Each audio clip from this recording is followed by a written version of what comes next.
டேய் சொன்னா கேளுங்கடா, வசியபுரம் தான் போகிறோம். டேய் மோகபுரிக்கு நீங்கள் வரதா இருந்தால் உங்கள் எல்லாத்துக்கும் நானே டிக்கெட் எடுக்கிறேன். நாளைக்கு நம்ம பரசம்பட்டில் இருக்கிறத நேற்று நைட்டு நான் தரிசனத்தில் பார்த்துட்டேன். பாருங்க, சொல்லும் போதே உடம்பெல்லாம் புல் அரிக்குது. அதனால் கண்டிப்பாக அங்கே தான் போகிறோம். திரும்ப திரும்ப சொல்லிட்டு இருக்கேன். டேய் சாப்பாடு சொல்ல கூட நானே பார்த்துக்கிறேன்டா, மோகபுரிக்கு போவோம். டேய் எதுவாக இருந்தாலும் சீக்கிரம் முடிவெடுங்க. நம்ம ஆல்ரெடி நிறைய ட்ரெயினை மிஸ் பண்ணிட்டோம். தம்பிகளா, இங்கே என்ன பிரச்சனை? சார் நாங்கள் 4 பேரும் ஃப்ரெண்ட்ஸ் தான் சார். எல்லாரும் சேர்ந்து வெளியே போகலான்னு முடிவு எடுத்தோம். ஆனால் ஒவ்வொருத்தனும் ஒவ்வொன்றும் சொல்லுதாங்க. அதனால் எங்கே போகிறோன்னு தெரியாமல் முடிச்சுக்கிட்டு இருக்கோம். சார் நான் என்ன சொல்கிறேன்னா, மோகபுரிக்கு போகலாம். பூமியில் நம்ம எதுக்கு சார் வாழ்கிறோம்? நல்லா படிக்கணும், ஒரு வேலைக்கு போகணும், நல்ல பிஸ்னஸ் பண்ணணும், பெருசாக சம்பாதிக்கணும், ஆடம்பரமாக வாழணும். அப்புறம் என்ன, சமுதாயத்தில் கொஞ்சம் உயர்ந்த அந்தஸ்தோடு 4 பேர் நம்ம முன்னாடி கை கட்டி நிற்கிற மாதிரி திருப்தியாக வாழணும். அது மட்டுமா, அந்த லிஸ்ட்டு போயிட்டே இருக்கும் சார். ஓ, அப்போ நீங்கள் திருப்தியை தேடி போயிட்டுருக்கீங்களா? அப்போ நீங்கள்? நான் சொல்கிற வசியபுரத்தில் நல்ல தோழர்கள் இருக்காங்க, நல்ல தோழிகள் இருக்காங்க. பார்க்கு, தேட்டரு, மாலு, பப்பு, கிளப்பு, டான்ஸு, ஃபேன்ஸு, காரு, பாரு, பீரு, ஷோரு, அப்பப்பப்பப்பா, மொத்தத்தில் ஒரு கலர்ஃபுல்லான இடம். விட்டுட்டு வர மனசே இருக்காது. அங்கே இருக்க ஒவ்வொரு நிமிஷமும் சந்தோஷம்தான். ஓஹோ, எனக்கு புரிஞ்சது. நீங்கள் இப்போ நிரந்தர சந்தோஷத்தை தேடி போகிறவங்க தானே? நீங்கள் யாருன்னு உங்களுக்கு தெரியுமா? உங்களுக்கு இது எத்தனாவது ஜென்மம்னு தெரியுமா? உங்கள் ஆன்மாவின் உடலை நீங்கள் என்னைக்காச்சும் பார்த்துருக்கீங்களா? உங்கள் உடம்புல இருக்கிற ஆத்மா வச்சு பார்த்துருக்கீங்களா? சரி, அதை விடுங்க. அடுத்து என்ன நடக்க போகுதுன்னு உங்களுக்கு தெரியுமா? தொடாமல் ஒரு பொருளை தூக்க முடியுமா?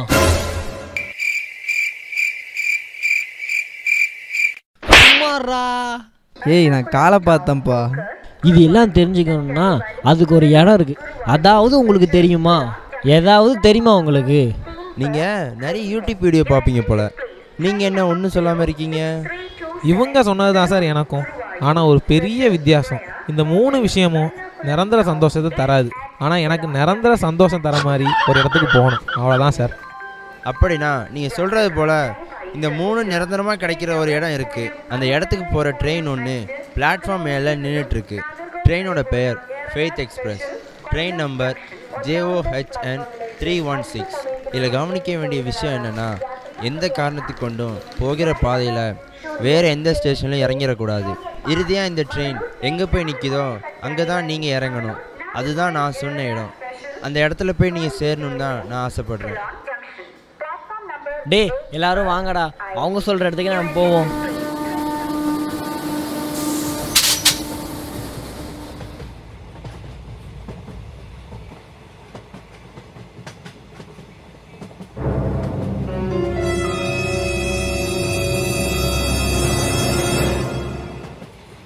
என்ன சகோ, எங்கே போகிறீங்க?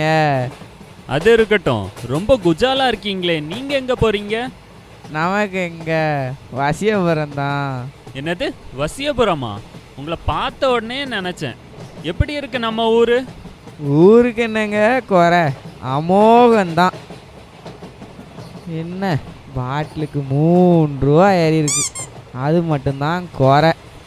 சகோ நீங்கள் பார்த்தீங்கன்னா போன மாதம் மட்டும் வசியபுரத்தில் 3 தேட்ரு, 3 பாரு, ஒரு மாலு தொடங்கியிருக்காங்க.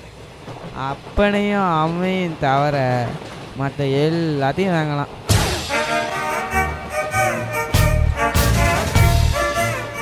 என்ன சகோ, கற்பனையிலே போயிட்டீங்களா? ஆமாம் சகோ, வசியபுரத்துக்கு போகணுன்னு தான் இவ்வளோ நாளும் ஏங்கிட்டு இருக்கேன். ரைட்டு, ஸ்டேஷன் வந்தாச்சு, ஒரு கட்டிங்க போடுவோம். இல்லை டிடி சொன்னது ஞாபகம் இருக்கால, கடைசி ஸ்டேஷனில் தானே இறங்கணும், அவசரப்படாதேல. இல்லைடா, எனக்கு மனசுக்கு பிடிச்ச இடம் இதுதான். இங்கேயே இருக்கேன், என்னை தடுக்காத, என்னை விட்டுடு. எல்லாம் நல்லபடியாக இருக்கும், வாங்க.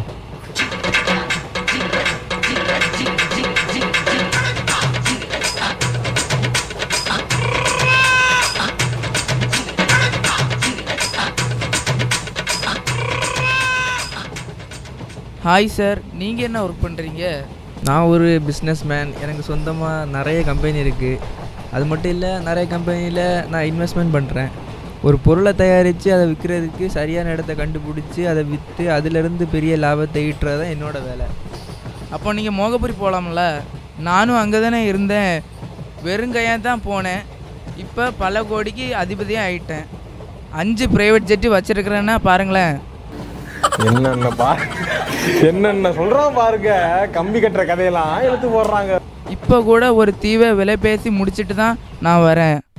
இதுதான் என்னோடய பிஸ்னஸ் கார்டு. உங்களுக்கு என்ன தேவைனாலும் என்ன கான்டாக்ட் பண்ணுங்கள். ஒரு பிஸ்னஸ் மேனுக்கு இன்னொரு பிஸ்னஸ் மேன் தானே ஹெல்ப் பண்ணுவான். கையை கொடுங்க. ஆளை பார்த்தா பெரிய கை மாதிரி தான் தெரியுது. நம்ம நினச்ச மாதிரி மோகபுரி வந்தார் வாழ வைக்கும் பூமி தான் போல். இவரை வச்சு மோகபுரியில் ஒரு பிரான்ச்சை ஸ்டார்ட் பண்ணிட வேண்டியது தான். அவனை பார்த்தா ஒரு மாதிரி இருக்கான், நம்பி ஏமாறாத. டிடி சொன்ன மாதிரி கடைசி ஸ்டேஷனில் இறங்கிடுவோம். டே நண்பா, இவர் சொல்கிறபடி பார்த்தா பிஸ்னஸ் பண்ணுறதுக்கு இதை விட நல்ல இடம் வேறு எங்கேயும் கிடைக்காதுடா. இது ஒரு செம டீம்டா. திரும்பவும் சொல்கிறேன், வாய்ப்பு ஒரு முறை தான் வாசலில் தட்டும். அதை நீ பயன்படுத்தலைன்னு வையேன், உடனே மாதிரி முட்டாள் இந்த உலகத்திலே கிடையாது. உன் டைரியில் எழுதி வச்சுக்கோடா, அடுத்த முறை நீ என்னை சந்திக்குமோ க்யூவில் இருந்து அப்பாயின்மெண்ட் வாங்கிட்டு தான்டா நீ என்னை சந்திக்க முடியும். நம்ம ஸ்டாப் வந்துடுச்சு, இறங்கலாமா?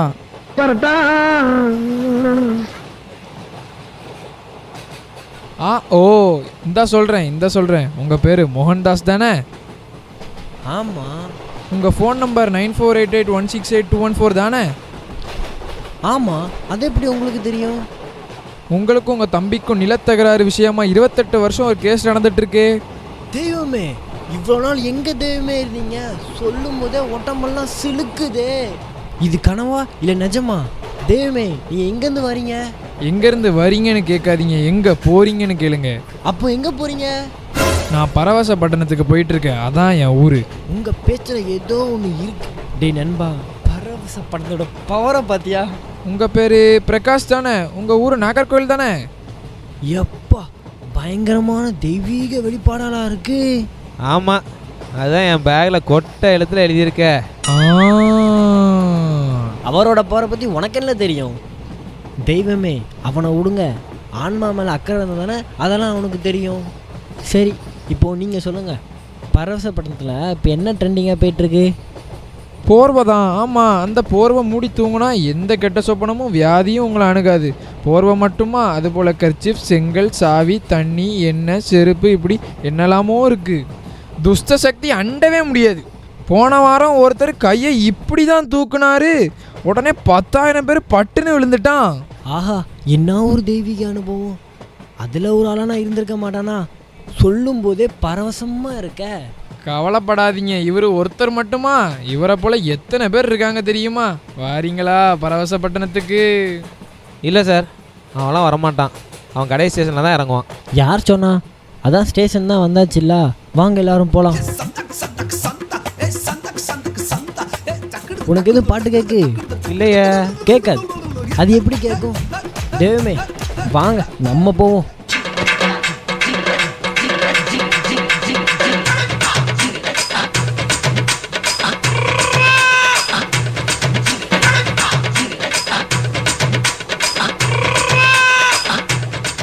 என்ன எல்லாரும் இறங்கிட்டாங்க, நம்ம தனியாக தான் கடை ஸ்டேஷன் வரைக்கும் போகணும் போல இருக்கு. என்ன ட்ரெயின் கொஞ்சம் கொஞ்சமாக வேகமாக போகுது. ஐயோ காப்பாத்துங்க காப்பாத்துங்க காப்பாத்துங்க, இந்த ட்ரெயின் ரொம்ப வேகமாக போய்கிட்டு இருக்கு. ஐயோ காப்பாத்துங்க, இந்த தீர்த்தனை டிடி பேச்ச கேட்டு நான் இப்படி வந்து மாட்டிக்கிட்டேனே. அவன் இருக்கு அவன் மண்டைக்கு. ஹெல்ப் ஹெல்ப் ஹெல்ப், யாராவது காப்பாத்துங்க. பயப்படாதீங்க தம்பி, நானும் உங்கள் ட்ரெயினில் தான் இருக்கேன். உட்காருங்க, நீங்கள் பயப்பட வேண்டாம், உட்காருங்க. நீங்கள் இங்கேயே இருங்க சார், வேறு எங்கேயும் போயிடாதீங்க சார், போயிடாதீங்க சார் ப்ளீஸ் சார். நானும் உங்கள் பக்கத்துலேயே தான் உட்காந்துருக்கேன்.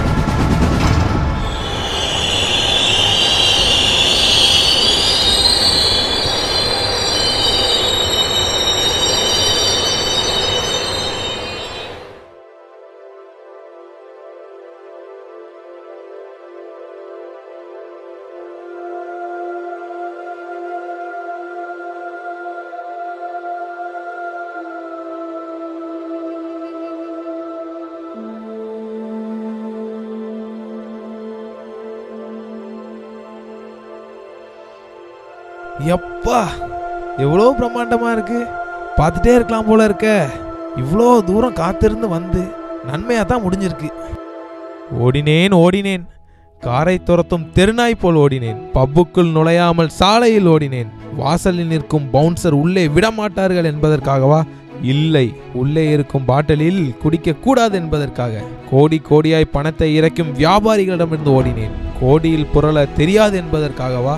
இல்லை, பல கோடியால் வரும் சில கேடிகளிடமிருந்து தப்பிக்க வேண்டும் என்பதற்காக. கள்ள போதகர்கள் வெட்டி வைத்திருந்த குழியில் இருந்து ஓடினேன். நானே சாமி என்று சொல்லும் ஆசாமிகளிடமிருந்து ஓடினேன். வேதம் படிப்பதற்காக வேதாகம பள்ளிக்கு சென்றேன். பள்ளியோ என்னை போடா பண்ணி என்றது. கண்ணில் மையிட்டு தாக்கும் பெண்களிடமிருந்து ஓடினேன். பெண் பாவம் பொல்லாதது என்பதற்காகவா? இல்லை, பெண்ணால் நான் பாவத்தில் விழுந்துவிடக் கூடாது என்பதற்காக. பாரில் இருந்து ஓடினேன். பாருக்குள் இருக்கும் பீரிலிருந்து ஓடினேன். ஓடினேன் ஓடினேன், வாழ்க்கையின் ஓரத்திற்கே ஓடினேன். கடைசியில் என் இலக்கை வந்து சேர்ந்து விட்டேன். ரொம்ப நன்றி சார். உங்க உதவி இல்லாம இந்த ஒளியின் பட்டணத்திற்கு வந்து சேர்ந்திருக்கவே முடியாது. நான் என் கடமையை தான் செஞ்சேன். ஆனால் எனக்கு இன்னும் ஒரு வருத்தம் தான் சார். என் ஃப்ரெண்ட்ஸ் மட்டும் வந்திருந்தா இன்னும் ரொம்ப நல்லா இருக்கும். அவங்க நிச்சயமாக இந்த இடத்த ரொம்ப மிஸ் பண்ணுவாங்க. அதை பற்றி நீங்கள் ஒன்றும் கவலைப்பட வேண்டாம். ஏன்னா நீங்கள் வந்து ட்ரெயின் தினமும் அதே வழியில் அதே பெயரில் தான் தொடர்ந்து வருது. உங்கள் ஃப்ரெண்ட்ஸ் எப்போ வேணுனாலும் அதில் ஏறி இந்த ஒளியின் பட்டணத்துக்கு வரலாம். அதனால் நீங்கள் கவலைப்படாதீங்க. உங்கள்கிட்ட ஒரு முக்கியமான விஷயத்தை நான் சொல்ல மறந்துட்டேன். என்னென்னா, ஒளியின் பட்டணத்துக்குள்ளே போகணுன்னா உங்களுக்கு இந்த ட்ரெஸ் வேணும். இந்த ட்ரெஸ் இல்லாமல் உங்களுக்கு அங்கே அனுமதி இல்லை. இந்த ட்ரெஸ்ஸை நீங்கள் போட்டுக்கோங்க.